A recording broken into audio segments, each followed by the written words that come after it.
C'est du solide, chaque semaine sur Boursorama, on vous donne des conseils pour mieux gérer votre épargne immobilière. Bonjour Jean-Marc. Bonjour David. Bon, cette question aujourd'hui, on s'est tous un jour posé, pourquoi les SCPI rapportent autant? Pour certains qui ne connaissent pas, c'est un peu une boîte noire. Et c'est vrai que le livret A, on a tous la rémunération du livret A, pas grand-chose, le fonds en euros de l'assurance vie, 1,8, 1,5, 1,8 en moyenne.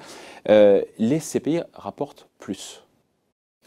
Alors, précisément, David, les SCPI en dividendes ont rapporté 4,4% en moyenne en 2019. C'est normal que l'immobilier rapporte plus que les taux sans risque. Il n'y a pas de magie, hein, je veux dire. Puisqu'il y a une prime de risque. Le risque immobilier est rémunéré normalement à hauteur de 2% en plus du rendement sans risque.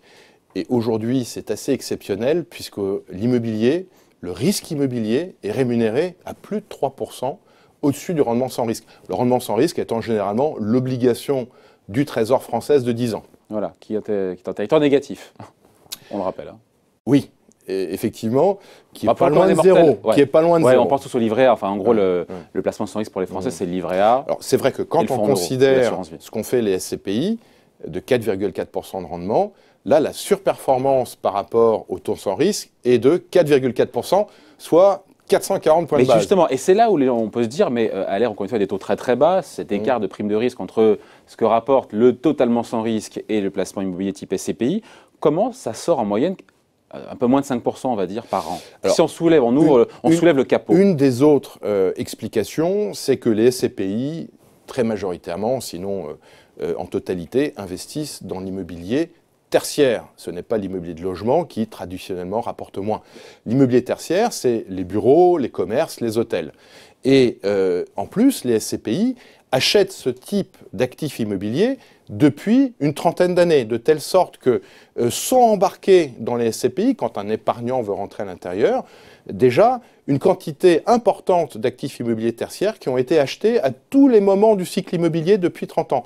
Donc tout ça fait que les SCPI, j'ai souvent plaisir à le dire, pour moi c'est un produit qui synthétise une performance moyenne de l'immobilier concernant l'immobilier tertiaire qui lui-même rapporte plus que l'immobilier résidentiel. Voilà, et ce sont les loyers qui sont versés par les dizaines, les centaines, les milliers, encore une fois, de clients des bureaux, des commerces, etc., qui versent des loyers, qui derrière sont rendus en dividendes aux porteurs de parts. L'intérêt d'une SCPI, c'est qu'avec l'argent apporté par les épargnants, on diversifie les investissements. Donc il y a plusieurs dizaines, plusieurs centaines, chez nous c'est même plusieurs milliers pour Immorente, notre plus grosse SCPI. Donc le risque est diffusé sur plusieurs centaines de locataires, avec donc des performances qui sont générées par des baux, en plus avec une forte visibilité, parce que les baux professionnels, la durée des baux, c'est 9 ans. C'est des baux 3-6-9 ans, puisque c'est la loi en France. Bon, après on se dit, voilà, tout ça c'est le rétroviseur, si on se place encore une fois un peu en regardant un peu devant, est-ce que cette surperformance des SCPI, qui est réelle et dont l'écart on a vu est quasiment à un point haut historique, est-ce que ça a vocation à durer? Bon, personne ne lit dans le mar de café ou dans la boule de cristal. Si on fait des mathématiques et qu'on considère que l'immobilier rapporte 4% de plus, par exemple, que le taux sans risque, si jamais demain les taux augmentaient, il faut s'attendre, et je pense que c'est une bonne nouvelle, à ce que le rendement des SCPI lui-même augmente. Pour la bonne raison, par exemple, que tous les baux professionnels, que ce soit des bureaux ou des commerces, sont indexés sur l'inflation. Donc s'il y a plus de taux, il y a plus d'inflation, il y a plus de loyers et il y a plus de dividendes. Et donc c'est tout bénef. Si les choses sont bien faites, et je pense que les gérants de SCPI, les sociétés de gestion, sont des gens sérieux qui ont fait leurs preuves depuis maintenant, pour certains, près de 40 ans. Voilà, donc une surperformance en tout cas qui s'inscrit dans la durée. Merci beaucoup Jean-Marc. Merci David. Rendez-vous la semaine prochaine pour un nouveau numéro de C'est du solide sur Boursorama.